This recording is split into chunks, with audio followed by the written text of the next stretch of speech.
জুলাই ঘোষণাপত্রকে অসম্পূর্ণ উল্লেখ করে এতে অনেক গুরুত্বপূর্ণ বিষয় নেই বলে জানালেন এনসিপির সদস্য সচিব আখতার হোসেন।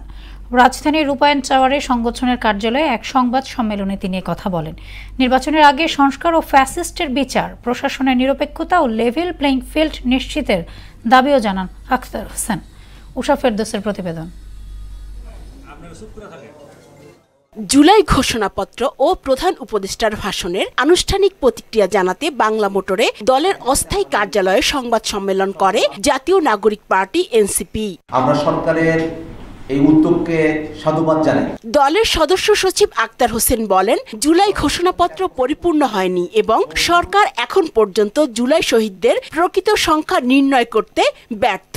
সার্বভৌম রাষ্ট্র পাওয়ার পেছনে 47, 71 এবং আমাদের 24-এর যে আন্দোলন, তার সকল কিছুর একটি সম্মিলন এই ঘোষণাপত্রকে আরো সমৃদ্ধ করতে পারত। এই ঘোষণাপত্রে শহীদের সংখ্যার ব্যাপারে প্রায় 1000 শব্দবন্ধ ব্যবহার করা হয়েছে, অথচ জাতিসংঘের রিপোর্টে 1400 জন মানুষ এই অভ্যুত্থানের সময়কালে শহীদ হয়েছেন। এই পরিসংখ্যান আমাদের সকলের জানা। জুলাই সনদ দ্রুত কার্যকর করে তার ভিত্তিতে আগামী জাতীয় নির্বাচন অনুষ্ঠানের দাবি জানান তিনি।